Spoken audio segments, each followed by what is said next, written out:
Bien, amigos y amigas, bienvenidos a otro programa más de Pesos y Contrapesos. Me encuentro con la panelista, la compañera Verónica Banucci Ponce. Verónica, ¿cómo estás? Todo bien, Camilo. Muy contenta de estar aquí en otro episodio de Pesos y Contrapesos y contenta por el invitado que tenemos en la tarde de hoy. Eso es correcto, y es que en la tarde de hoy nos acompaña el senador honorable Juan Zaragoza. Saludos, senador, bienvenido a nuestro programa. Gracias a ustedes por la oportunidad. Yo creo que yo había venido aquí ya, no Eso es recuerdo si correcto. como candidato o como senador ya, pero había estado aquí con ustedes y lo había disfrutado muchísimo. Había estado como, entiendo que era como candidato. ¿Verdad? Yo pienso que por honra. el momento en que fue, yo creo que estábamos previo a unas elecciones, ¿Verdad? así que me parece Sí. que sí, así que qué bueno que le tenemos nuevamente y en esta ocasión ya como senador.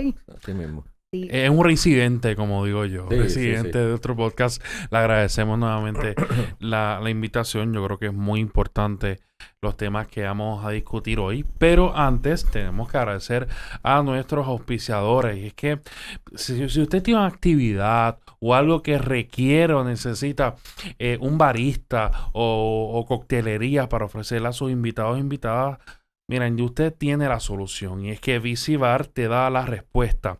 Siga a VisiBar en Instagram, @VisiBarPR. Instagram, @VisiBarPR. Tienen un carrito bien chévere. Te hacen tu propio café, tu coctelería para cualquier actividad, tanto privada o corporativa. Así que ya lo saben, en Instagram, @VisiBarPR. Bueno, y a lo que venimos, Verónica, ¿qué vamos a hablar hoy? Bueno, tenemos unos cuantos temas muy contextualizados. Recientemente el gobernador vetó 5 medidas. Hemos visto que el senador ha estado siendo muy vocal, particularmente sobre la medida, el proyecto del Senado 563, que era la que buscaba aumentar el salario de las personas, de los empleados públicos. Y queríamos saber, senador, en qué parte del trámite se encuentra, se van a ir por encima del veto del gobernador, cuál es su postura referente a la decisión del gobernador de no aprobar esta medida. Pues mira, ahora mismo la intención de nosotros es tratar de ir por encima del veto, ¿verdad? Por lo menos en el Senado. Tú sabes que para ir por encima del veto se necesitan 2/3 partes. Nosotros somos 27, 2/3 partes son 18. La delegación del Partido Popular somos 12. Los partidos minoritarios que no son el partido PNP son 5. Ahí tienes 17. Pues entonces estamos buscando un valiente del Partido Nuevo para llegar a los 18. A nosotros nos sorprendió que lo vetara. Primero porque nos parece, ¿verdad?, que es algo tan justo. Mi reacción visceral cuando yo vi lo del veto fue, pero es que por fortaleza la gente no hace compra. La gente no echa gasolina. La gente, a alguien le paga la luz. Oye, una libra de pan de agua te cuesta 2.70 y pico. Tú vas y compras pan y leche y te cuesta 5 pesos y pico. Entonces una comprita, no la grande, la de mantenimiento. Y se te van 60 pesos. Y lo que llevas es una bolsa. Entonces tú dices, pero ¿cómo realmente en Fortaleza piensan que la gente puede vivir con menos de salario mínimo? Entonces, a nosotros se nos hizo un poco difícil en la comisión conseguir los datos de los números, ¿verdad? Pero hicimos unos estimados. El salario, lo que nosotros proponíamos era equipararlos con la empresa privada. ¿Qué significa eso? Pues hay un escalón que es el primero, que es subirlo a 8.50, que es el que está vigente hoy. ¿Cuánto cuesta eso en el caso de los empleados públicos?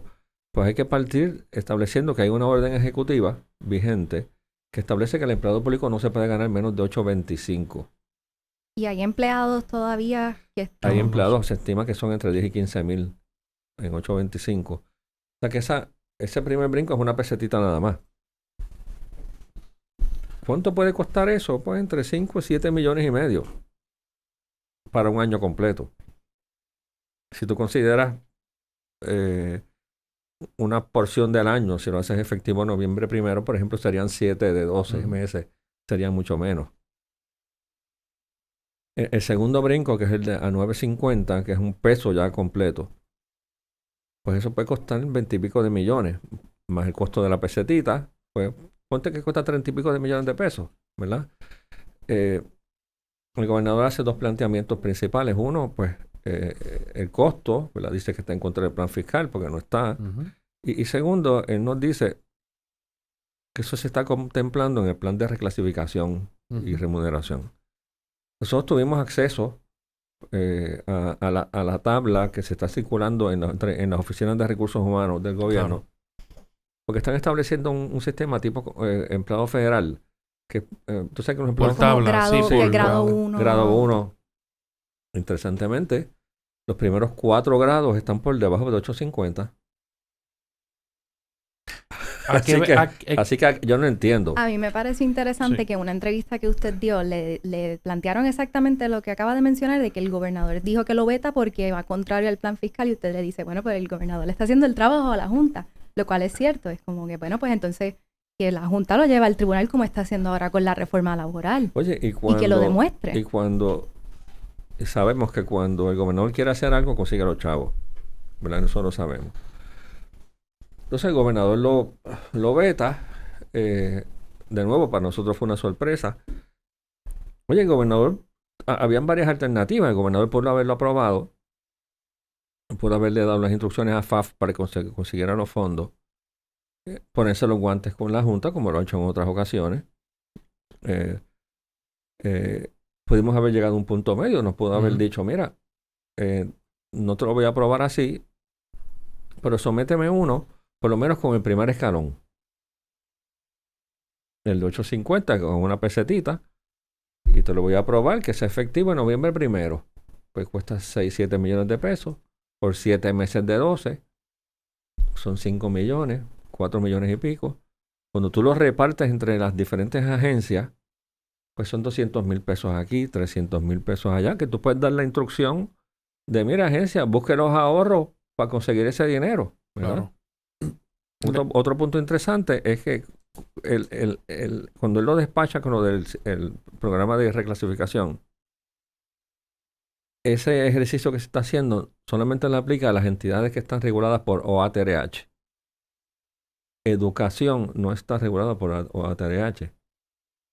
Y es donde más empleados con salario mínimo hay. O sea que vemos su razonamiento en la carta y vemos unas inconsistencias. Entonces, además del hecho de la justicia, ¿verdad? Que es justo pagarle a la gente un mínimo, pues vimos la tabla del plan propuesto, tiene 4 categorías por debajo del salario mínimo. Sabemos que hay empleados de educación que no van a estar cubiertos en el plan. Ujú. Y pues, tú sabes, nos parece completamente injusto. Me ibas a decir. Sí, senador, le pregunto, porque hubo un proceso, ¿verdad?, de reestructuración de la deuda. Este tema, ¿verdad? Pregunto, ¿ustedes o el gobierno, tanto el pasado o el presente, ¿verdad?, que fue parte del proceso de reestructuración de la deuda, se sentaron a negociar el aumento a los empleados, el aumento del salario mínimo, sobre todo a los empleados del gobierno? Esa discusión se hizo. Bueno, se dio no en el contexto de la reestructuración de la deuda. Se dio en Se- el plan se- de reclasificación. Se dio en el plan fiscal. Ok. En el plan fiscal sí hay programado un Civil Service Reform, una reforma de servicio público, ¿verdad? Y en el presupuesto nosotros separamos unos fondos para eso. Pero la Junta requirió que se hiciera algo científico, ¿verdad? La Junta está de acuerdo que hay que subirle los salarios a los empleados públicos, pero quiere algo bien hecho, ¿verdad? El planteamiento de nosotros es que eso, que es otro de los planteamientos del gobernador, que él dice que la propuesta de nosotros es incompatible con su plan. Y nosotros entendemos que es perfectamente compatible, porque una cosa es el plan de reclasificación y otra cosa es establecer un mínimo, un floor. Tú sabes, sigue con tus escalas, pero oye, un hecho de justicia, ¿verdad? Estableceme un floor.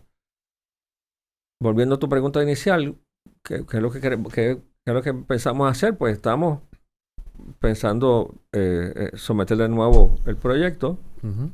con la esperanza de conseguir ese voto adicional para ir por encima del veto. Ahora mismo no te puedo decir cómo está el ambiente en la Cámara, ¿verdad? Porque me parece que en la Cámara necesitaríamos más del Partido Nuevo para llegar a las 2/3 partes. Ellos son 51, me parece. 2/3 partes son 34. Allí pues se necesita un poco más. Y verdad, y volviendo al tema medular, o sea, todos y todas sabemos aquí que la inflación, de hecho, este último año, cuánto ha crecido, ¿no? Uno se está hablando de un 12%, hay estudios que están hablando más. Esto no es una inflación a nivel local, sino a nivel internacional que ha venido arrastrando tanto por la pandemia como por la guerra entre Rusia y Ucrania y todo esto. ¿No cree que sea más fácil crear un proyecto de ley? Claro que esto requerirá de otra estructura, requerirá otra intervención, una vara mucho más alta, de que al igual que se propuso para el salario mínimo de los empleados privados, se traslada al salario mínimo público, porque aquí hay que recordar algo. El empleado privado en muchas ocasiones tienen lo que se conoce como los bonos de productividad, otros beneficios marginales que no necesariamente se trasladan a ese salario mínimo. Sin embargo, el empleado público, yo diría que no. O sea, ¿qué beneficio más allá de un bono de Navidad, más allá de poder, ¿verdad?, cualificar para préstamos en AELA, para este tipo, ¿verdad?, de organizaciones gubernamentales y, o sea, ¿por qué no se crea entonces un plan de que el salario mínimo se vaya en función del aumento en el nivel de precio de vida, el costo de vida? No creo, ¿verdad?, que sea algo muy cuesta arriba, sino es atemperarlo a la realidad. Bueno, tú sabes que cuando nosotros hicimos el proyecto de salario mínimo para la empresa privada, creamos también la Comisión de Salario Mínimo. Claro.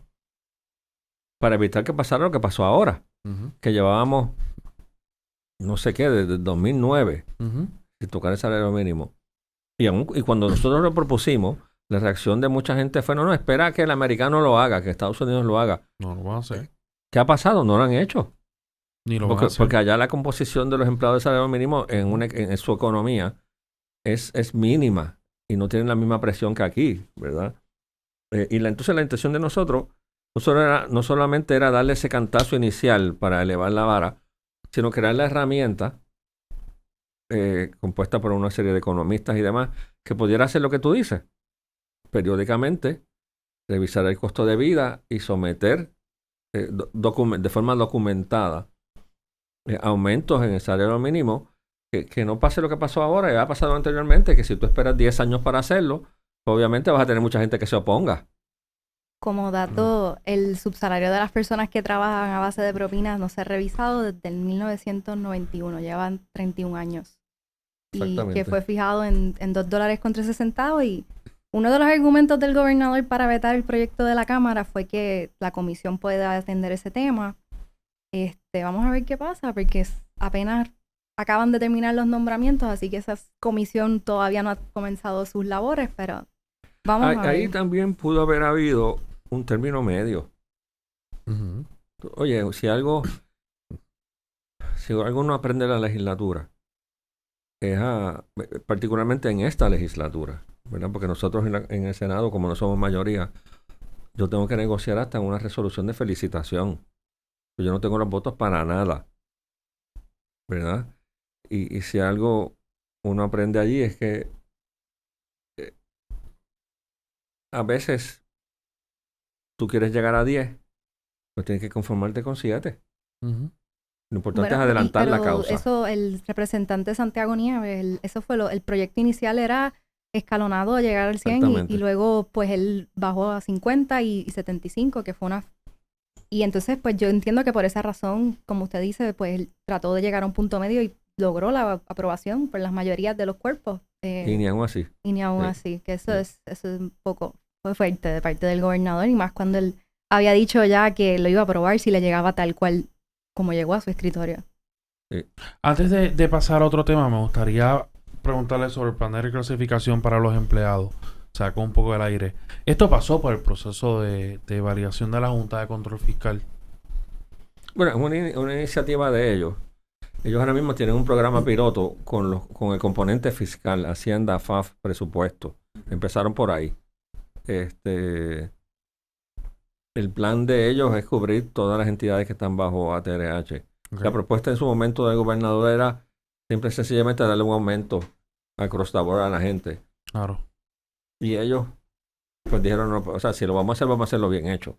Y eso fue propuesta por Paquito Pared, por el secretario de Hacienda. Lo del programa piloto. El programa piloto y el plan de reclasificación del gobierno. Tú sabes que no recuerdo si fue él. Yo creo que ha sido... Yo he estado en contacto con miembros de la Junta y yo sé que el Civil Service Reform es un tema que ellos han manejado consistentemente en los pasados años. O sea, es algo que ellos tenían en el radar. Okay. Motu propio. Porque más allá del efecto económico también hay unas disparidades y es un despelote. Yo que fui jefe de agencia, tú sabes, esto... Sí, un profesional de un área, por ejemplo, un psicólogo en el departamento de educación no se gana lo mismo que en el departamento del trabajo. No sé, por decirlo. Mira, cuando cerró BGF, Banco Gubernamental de Fomento. Sí, el Banco Gubernamental de Fomento, que no entiende una corporación aparte. Pues una de las cosas que consideramos era transferir personal de allí, que entendiéramos que podía ser útil en Hacienda. El problema es que ese personal se ganaba 2 veces y pico lo que se ganaba esa misma persona haciendo esa función en Hacienda. Entonces no encajaba, esa pieza en el rompecabezas no encajaba, porque allá habían bonos de productividad, los salarios eran 2 y 3 veces los de Hacienda. Pues no cuadra. No pudimos hacerlo. Lo que hace este plan básicamente es neutralizar los salarios y que, por ejemplo, un abogado en el Departamento de Justicia se gane lo mismo que en el Departamento del Trabajo. Como lo uniforma. Sí. Eso está bien. Bueno, pues pasando a otro tema que también ha estado muy caliente en los medios y es porque pues se trata de uno de los servicios fundamentales del país. Me refiero al tema del Departamento de Salud, particularmente el tema del éxodo de profesionales de salud. Y pues usted ha sido muy vocal en denunciar que hay muchas medidas que ya se han propuesto en el pasado para atender precisamente el problema que existe con las aseguradoras, pero que realmente hay un problema de falta de implementación de estas medidas. Y usted va a llevar a cabo vistas públicas para ver entonces de qué trata el problema. Y yo quería saber si usted tiene alguna hipótesis del por qué no se están implementando estas medidas y qué usted espera que ocurra en estas vistas públicas. Bueno, la hipótesis mía es que es por diseño. ¿Y quién se beneficia entonces? ¿Quién? Porque si hay un diseño... Fortaleza. Ok. Porque, mírenlo de esta forma. Se aprueba una ley, ¿verdad? Que el gobernador no está convencido. La firma. Entonces le dice a FAF que no la defienda, que no haga el análisis económico que requiere la Junta. La Junta le pasa por encima, la revoca, o la cuestiona, ya van a tribunal. El gobierno de Puerto Rico pierde el caso. ¿Quién es el malo de la película? La Junta. Cuando nosotros empezamos a meternos en este tema de la salud, la reacción de la gente en el Capitolio, en los pasillos, era: no te metas, porque la Junta ya decidió eso y está en contra de eso que tú propones. Nosotros empezamos a bajar los casos del apelativo federal y en varios de ellos que encontramos fue un regaño a FAF por no hacer su trabajo. Hay uno que es un clásico que les dice: esto it's not even facial compliance. O sea, a FAF sometió un memo de media página apoyando una legislación en el área de la salud, de media página. El tribunal le dice: esto es una chapucería. Entonces tú dices, a FAF no tiene fondos. Si a FAF nosotros le aprobamos 2 y 300 millones de pesos para consultores, eso no pasa por accidente. Eso pasa por diseño. el gobernador firma la medida y le dice a FAF, vétala. Y como a FAF la veta, pues no hace su trabajo y la Junta le pasa por encima. ¿Quién queda como el malo? La Junta. ¿Quién queda bien? El gobernador. Esa es la hipótesis de nosotros. Y está clarito, clarito. Y las cosas que le ha dicho el tribunal a FAF dan vergüenza. Nos ha pasado por la piedra, pero bien duro, bien duro.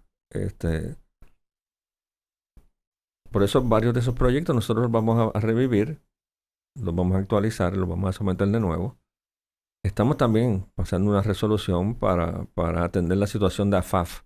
Pues como yo dije en una conferencia de prensa que estaba acompañado por el presidente del Colegio de Médicos Cirujanos, nosotros no le estamos pidiendo gran cosa a AFAF. Nosotros lo que estamos pidiéndole es que haga los informes como si le importara el país.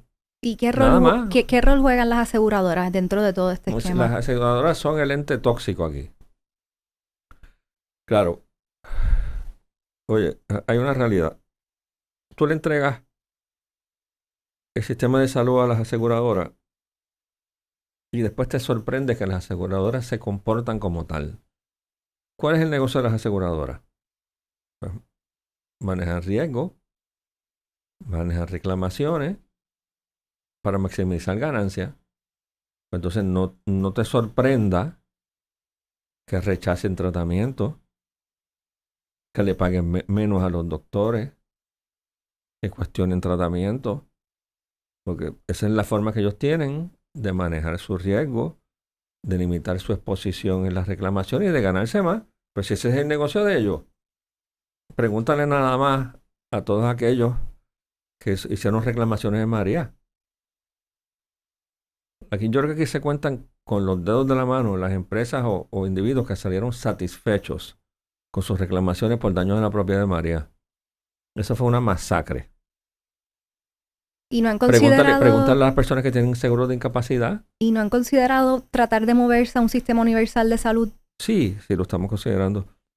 Lo que te iba a decir de los seguros de incapacidad. En los seguros de incapacidad tú tienes que estar casi muerto para que tú lo aprueben. Ese es el negocio de ellos. Pues, entonces, tienes que analizarlo de esta forma. ¿Hay la capacidad legal para regularla? ¿Verdad? Porque si tú ves el universo aquí de la gente, de la población, hay varias canastas. La canasta grande es la canasta de Plan Vital, que es Medicaid, que es 1,000,000 y pico, 1,200,000 personas, algo así. La segunda canasta grande es Medicare, que son 700 y pico mil personas. Medicare tiene una variante que surgió en los pasados años, que es Advantage. Que en ese caso interviene también una compañía de seguro. Antes el pago lo hacía Medicare directo, pero si está bajo Medicare Advantage, tú lo haces una compañía de seguro. La otra canasta es la gente que tiene plan privado.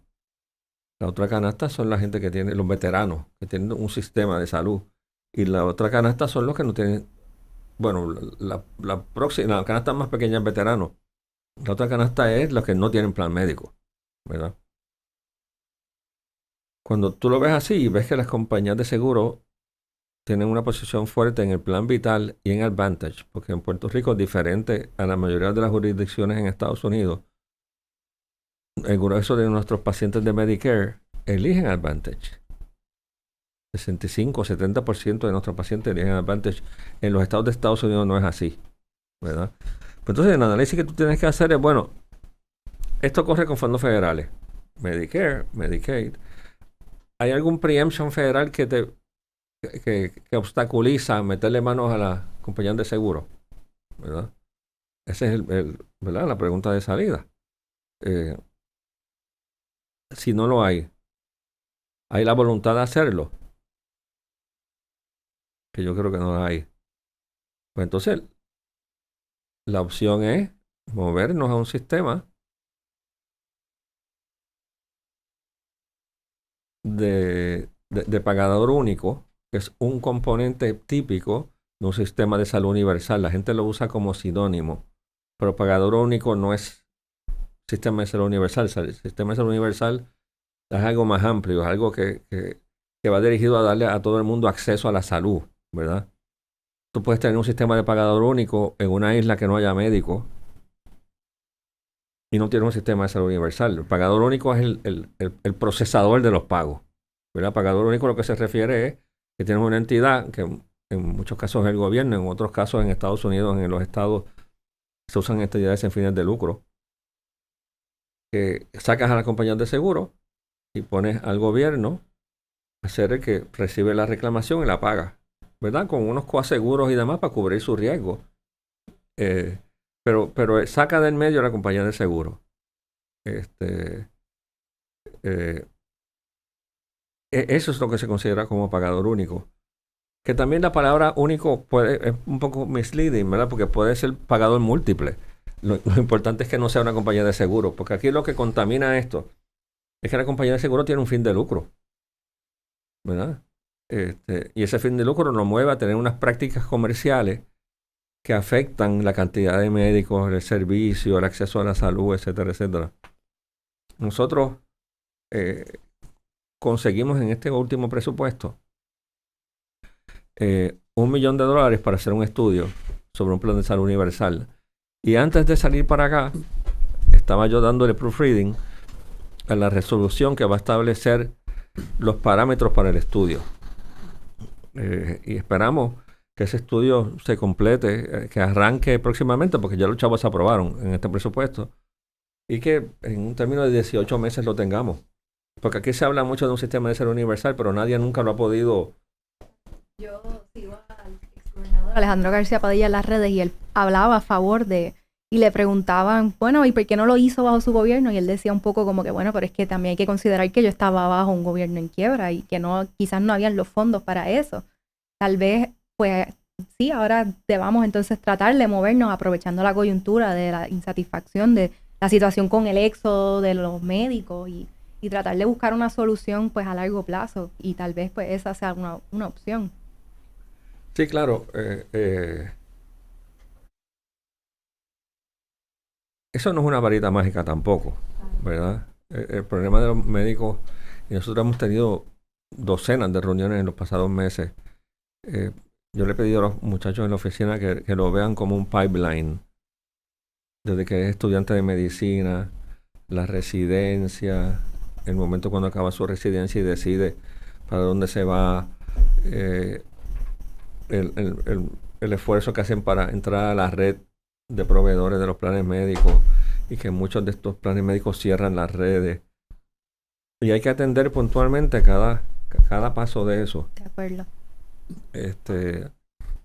Atender los economics de la residencia. Aquí se gradúan, ahora no recuerdo el número, es que tengo tantos números en la cabeza. 500. Mi hermano estudió medicina y pues tuvo que salir fuera de Puerto Rico porque pues las oportunidades aquí también. Entonces te dejas con un préstamo enorme también, que esa es otra razón que también... Nosotros creamos un fondo de becas ahora para subsidiar a los estudiantes porque estamos convencidos que si yo logro que ese estudiante haga la residencia aquí, voy estableciendo un nexo con Puerto Rico. O sea, ese momento es crítico, ¿verdad? Si yo consigo crear esa residencia, y para eso también nos hemos estado reuniendo con hospitales privados en Puerto Rico, para entender bien qué se necesita para ampliar la gama de residencias, para poder tener un menú de residencias suficiente para alimentar ese pipeline de jóvenes. Porque entendemos que ese es el primer paso, agarrarlos ahí, tener residencias suficientes. Fíjate, cuando ustedes son jovencitos, pero el sistema de salud Arbona, cuando nosotros éramos dueños de los hospitales regionales, esos hospitales tenían varias funciones, además de dar servicio, ¿verdad? Médico, también tenían una función educativa. Ahí eran donde estaban nuestros estudiantes. Y el grueso de los estudiantes de medicina iban a hacer su práctica. Cuando se privatiza el sistema de salud bajo Pedro Rosselló, pues no solo cambiamos el modelo de prestación de servicios médicos, sino que también entonces se eliminó la fuente principal Reclutamiento pudiera ser. Sí, no, y de... ahora se me olvidó el nombre. Retención, como... Sí, no, ¿cómo que se llama? Lo que hacen los muchachos que... La residencia. De la residencia. La fuente principal de la residencia anteriormente era el gobierno de Puerto Rico a través de sus hospitales regionales. Entonces, cambiaste el sistema, pero también tuviste un impacto en la academia, ¿verdad? Entonces lo dejaste todo entre el centro médico y los hospitales privados. Y entonces, pues, la residencia tiene un costo para los hospitales, un costo significativo, ¿verdad? O sea que tienes que impactarlo desde ahí, la residencia. Luego, tienes que impactarlo, que es un proyecto que radicamos también en estos días, para obligar a toda compañía de seguro que está en el plan vital y que también tiene Advantage a que no puede cerrar la red. 84, ¿verdad? Sí. Y el que mencionas que es para no mantener relaciones de negocio con organizaciones de seguro de salud. Que cierren las redes. Exactamente. ¿Y en qué trámite del proceso se encuentra esa medida? Ese deben empezar vistas públicas próximamente. ¿Y cuándo son ambas vistas públicas? Las que va a ser para recopilar información y cuándo son las vistas públicas de este proyecto. No tengo las fechas exactas, pero te las podemos proveer para que claro las que compartas sí. con tu audiencia. Para estar atentas. Pues de nuevo, si lo ves como un pipeline y puedes atender el issue de la residencia, pero no logras nada si cuando se gradúan no tienen acceso a la red. Oye, porque tienes este estudiante que tiene 2, 3, 400 mil pesos de préstamos estudiantiles, tiene que empezar a pagar el préstamo, tiene la presión de empezar a trabajar. Las compañías de seguro se tardan 6 meses, 1 año, año y medio en permitirle la entrada al baile. Pues con razón se van a ir. O sea que esto hay que verlo, hay que disectarlo, ¿verdad? Y decir, pues, subsidiar las residencias, evitar que se cierren las redes. Una vez entraste al baile, asegurarnos que se le compensa a los médicos justamente. Toda esa cadena de situaciones las tienes que atender para asegurarte que los médicos no se vayan, ¿verdad? Algunas de ellas las atiendes indirectamente a sacar las compañías de seguro. Claro. Bueno, senador, le agradecemos. Es un tema interesantísimo. Nosotros espérate, llevamos 6 meses bregando con esto de salud. Ir antes preguntarle sobre usted en particular. Yo sé que estamos todavía, nos falta bastante, pero así como lo tuvimos previo a su elección, queremos saber cuáles van a ser sus próximos pasos dentro de la política. Queríamos también saber del partido, del futuro del partido, qué usted piensa que va a pasar, quién será el próximo presidente o la próxima presidenta, o el candidato a la gobernación. ¿Y cómo usted ve el partido? Mira, yo soy un estudioso de la conducta organizacional. Toda mi vida hice mis estudios en administración, en gerencia y demás. El Partido Popular es la típica organización madura, con signos de agotamiento, como una serie de amenazas externas de partidos emergentes y no tan emergentes porque ya, tú sabes, ya tienen bastante fuerza. Inestabilidad interna, cuando tú vas perdiendo hegemonía y fortaleza, también es, en cualquier organización, es mucho más difícil de mantener un discurso homogéneo, ¿verdad?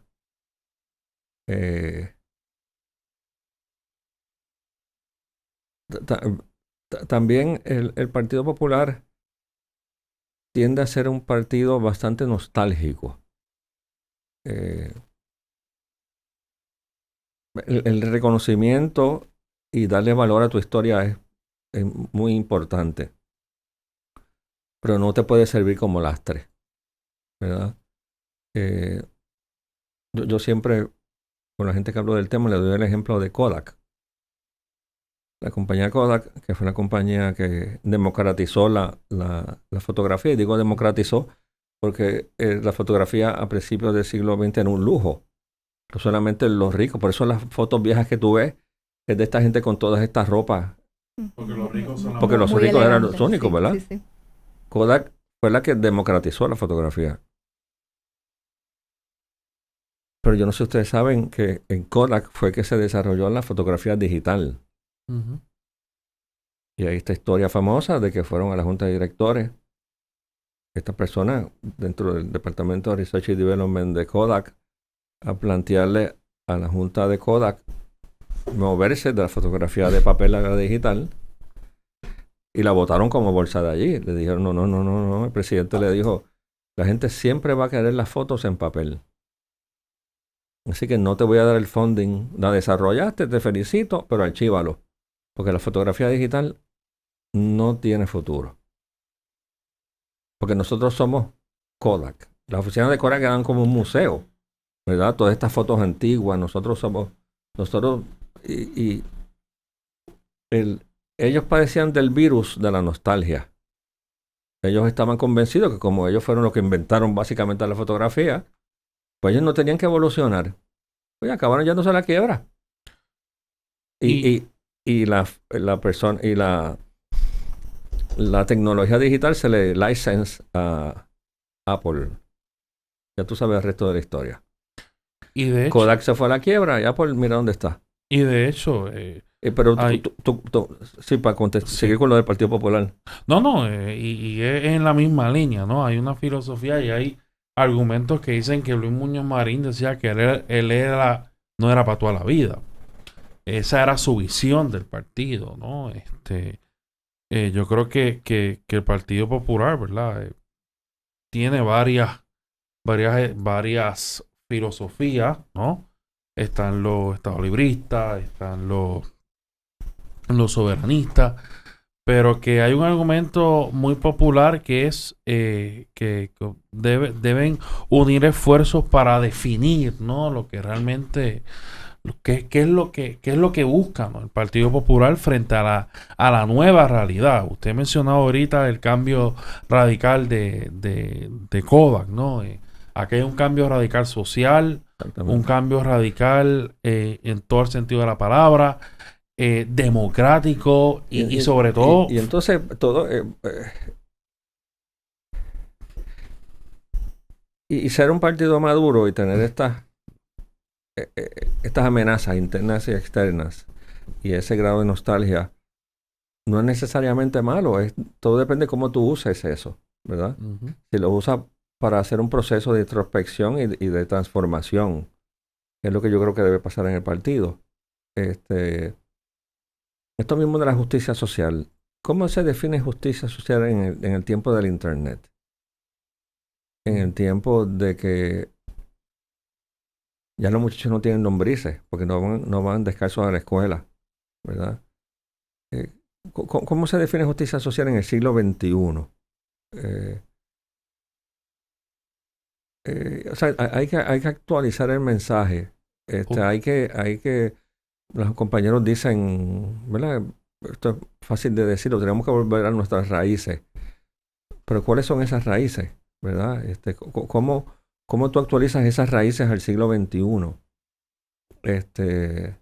Donde tal vez la necesidad material no es tanta, pero sí hay otras necesidades que tiene la gente, ¿verdad? Y ahí es lo que usted dice. Yo pienso que la justicia social se va a definir en función de las necesidades de cada individuo que compone la sociedad. Por ejemplo, no es lo mismo tener una persona que define como justicia social, por ejemplo, el tema que hablamos ahorita, un mesero que no le aumentan el salario mínimo. O sea, es justicia para él, siendo mesero, que su hermano que trabaja en otra cosa sí le aumentan el salario mínimo. Yo creo que ahí se define lo que es justicia social, versus otra persona que es víctima de bullying, aunque tiene todo el dinero del mundo, pero es víctima de bullying, ¿no? Y ahí entonces, ¿dónde está la justicia social? Va en función de las necesidades de cada individuo. Y que es Entonces, algo muy relativo. sí, que claro, que tú algo dices- puede y- ser justicia justo para mí y y- no para la otra Y persona. cómo a veces nos confundimos, ¿verdad? Y decimos, ¿cómo vamos a definir la pobreza? La pobreza es la falta de cosas, la ausencia de cosas o la ausencia de oportunidades, ¿verdad? Yo tengo 62 años y en ese Puerto Rico que yo me crié había una ausencia de cosas, ¿verdad? Y poco a poco fuimos obteniéndola. Y a veces la gente dice, pero esa gente tiene tenis caro, tiene celular, tiene plasma en la casa. Pero la definición de pobreza es esa. O es el hecho de que cuando yo me crié, siendo hijo de un billetero, los viejos me decían, si tú estudias y verás la juntilla, y eso es lo que tienes que hacer, tú puedes hacer lo que tú quieras, puedes lograr lo que tú quieras.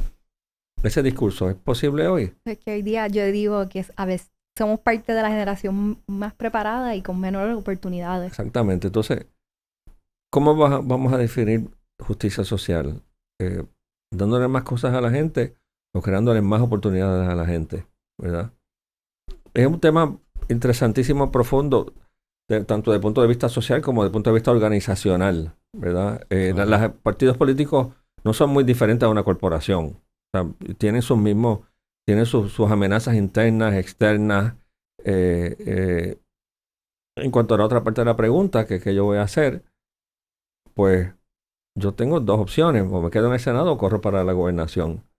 Yo estoy inclinado a correr para la gobernación. Lo que pasa es que ya esa es una decisión que se toma de forma bastante científica, ¿verdad? Científica me refiero a con encuestas, ir midiendo a la gente, y hacia eso me dirijo. Yo creo que el país está en una coyuntura que yo espero que nos estemos acercando a una etapa post-junta. Yo creo que en una etapa post-junta el país necesita un administrador que domine las finanzas del país y que pueda servir de transición, ¿verdad? A esos 5, 6, 7 años de junta a un gobierno propio, ¿verdad? Dentro de lo que se puede definir gobierno propio con nuestra relación de Estados Unidos, ¿verdad? Con un asterisco. Pero yo creo que hay unas necesidades en esa línea. Yo creo que mi experiencia pues sería útil para el país. Esa sería mi preferencia, correr para gobernador. Si los vientos no soplan en esa dirección, pues me quedo en el Senado. Pero va a seguir entonces en el ojo público, es su intención seguir en un cargo público. Sí. Yo me retiré ya de la oficina. Senador, mi intención, la deuda que yo tengo con el país todavía no la he pagado. Muy bien. O sea, me queda todavía balance en esa deuda. Sí, ya, ¿verdad? Tenemos una primicia aquí. Tenemos una primicia así en que me pesos y siento contrapesos. privilegiada. Pero le quería preguntar, ¿entiende usted que dentro del partido tendría el apoyo o quizás hubiera otra persona interesada por ocupar el cargo? Sí, yo estoy seguro que hay otras personas interesadas. Mucha gente se me ha acercado dándome el apoyo, pero eso hay que trabajarlo también, ¿verdad? Uno tiene que hacer estas cosas con el oído en tierra. Hay mucha gente que habla a uno en el oído, ¿verdad? El Partido Popular tiene mucha gente talentosa, cada uno con una caja de herramientas diferentes, y está en los populares determinar quién a su entender tiene las herramientas necesarias para manejar el país, ¿verdad? Claro. Yo pongo a la disposición del país las mías, y que ellos, ¿verdad?, calibren y aquilaten las herramientas y que lleguen a su determinación. Perfecto. Bueno, senador, nosotros y nosotras le agradecemos su amplia disponibilidad siempre y esperemos que por favor una vez se decida, ¿no?, ese camino, si corro o no para para gobernador o para otro puesto, nuestros micrófonos están abiertos para que se comunique al país sus propuestas y sobre todo lo que esté dispuesto, ¿no?, a proponerle a todo el pueblo de Puerto Rico. Verónica. Senador, muchas gracias por su tiempo, por su disponibilidad y le deseamos mucho éxito en cualquiera que sea su camino, el que decide tomar.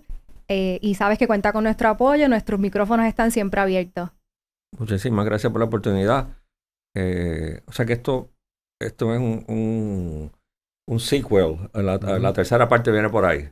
Así que próximamente cuenten conmigo. Le tomaremos la palabra. Bueno, amigos y amigas, ha sido otro programa más de Pesos y Contrapesos. Recuerden seguirnos en las redes sociales.